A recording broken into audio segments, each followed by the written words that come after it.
महाराष्ट्र के 29 महानगर पालिका का अगर जिक्र किया जाए और उसमें से मालेगांव शहर महानगर पालिका को हटाया जाए तो किसी भी महानगर पालिका पर मुस्लिम मेयर और डिप्टी मेयर नहीं बैठ सकता।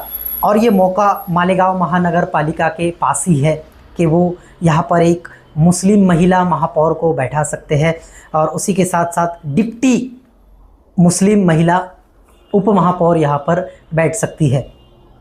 और ये आंकड़ा इस्लाम पार्टी, समाजवादी पार्टी और कांग्रेस पार्टी के पास है। फिर एक बार एक नए मुद्दे के साथ मैं शेख आसिफ सबसे पहले तो आपका स्वागत करता हूँ। महाराष्ट्र में 29 महानगर पालिका का चुनाव हो चुका है जिसमें मुंबई और नागपुर भी शामिल है। अब बारी है मेयर और डिप्टी मेयर बैठाने की। अगर मैं मालेगांव महानगर पालिका की बात करूं तो यहाँ पर मुस्लिम महिला मेयर बैठ सकती है और डिप्टी मेयर भी एक मुस्लिम महिला बैठ सकती है।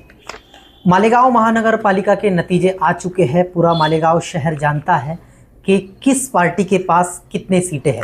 इस्लाम पार्टी के पास 35 सीटें, समाजवादी पार्टी के पास 5 और कांग्रेस पार्टी के पास 3। इनके पास बहुमत के लिए जितना आंकड़ा चाहिए 43 नंबर पूरे इनके पास मौजूद है।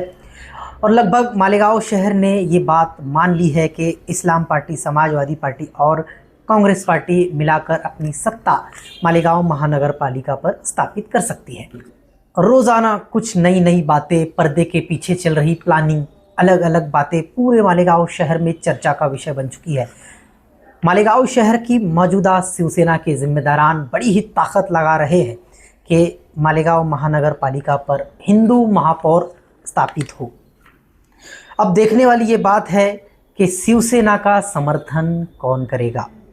शिवसेना ने मेयर के लिए अपना उम्मीदवार और डिप्टी मेयर के लिए अपना उम्मीदवार उतारा है। उसी के साथ साथ AIMIM ने सिर्फ और सिर्फ डिप्टी मेयर के लिए अपना उम्मीदवार उतारा है और ये नहीं पता कि महापौर का उम्मीदवार क्यों नहीं उतारा और उसकी वोट कहाँ जाने वाली है। शहर की अगर बात की जाए, खासकर मालेगांव महानगर पालिका के चुनाव को लेकर, तो मुस्लिम नगर सेवक सबसे ज़्यादा चुनकर आए हैं और अब मुस्लिम नगर सेवक के इम्तिहान का वक्त आ चुका है। कुछ दिनों में ही वो वक्त आने वाला है और अब मुस्लिम जो नगर सेवक है वो इम्तिहान से किस तरह से गुजरेंगे और अपनी जो वोट है ख़ासकर मेयर और डिप्टी मेयर के लिए वो किस उम्मीदवार को देंगे। ये बात भी अब सोचने पे मालेगांव शहर मजबूर हो चुका है कि मालेगांव महानगर पालिका पर भगवा झंडा या हरा झंडा फड़कने वाला है। लगभग मालेगांव शहर में इस बात की बड़ी ज़ोरों शोरों से चर्चा है कि इस्लाम पार्टी, समाजवादी पार्टी और कांग्रेस मिलकर अपना मेयर बैठा रही है। लोगों ने ये मान लिया है और पूरे शहर भर में चर्चा है, लेकिन गेम पलट भी सकता है।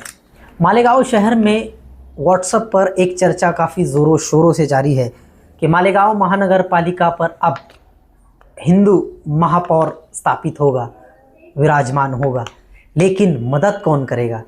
AIMIM की भूमिका क्या होगी?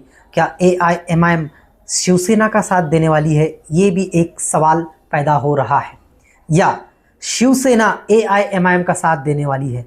दोनों की विचारधारा, दोनों की आइडियोलॉजी की बात की जाए तो मिलती जुलती बिल्कुल नहीं है। और ख़ुद इम्तियाज़ जलील ने इस बात का खुलासा किया था कि हम गुस्ताखे रसूल के साथ नहीं जाएंगे। अब आने वाली 7 तारीख ही तय करेगी कि मालेगांव महानगर पालिका पर किसका महापौर बैठने वाला है, भगवा या हरा।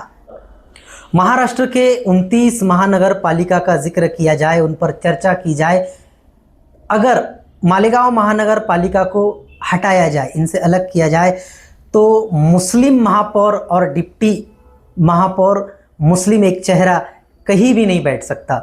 यह मौका सिर्फ और सिर्फ मालेगांव महानगर पालिका के पास मौजूद है और वो आंकड़े भी मौजूद है जिससे महिला मुस्लिम महापौर इस महानगर पालिका पर बैठ सकती है, विराजमान हो सकती है। उसी के साथ साथ डिप्टी महापौर के लिए भी एक महिला मुस्लिम विराजमान हो सकती है और ये नंबर, आंकड़े भी यहाँ पर मौजूद है। इस्लाम पार्टी के पास 35, समाजवादी पार्टी के पास 5 और कांग्रेस पार्टी के पास 3। 43 का आंकड़ा पूरा होता है और महिला मुस्लिम महापौर मालेगांव महानगर पालिका पर बैठ सकती है। मालेगांव शहर के मुस्लिम नगर सेवकों का एक इम्तिहान है कि उनका फैसला क्या होगा।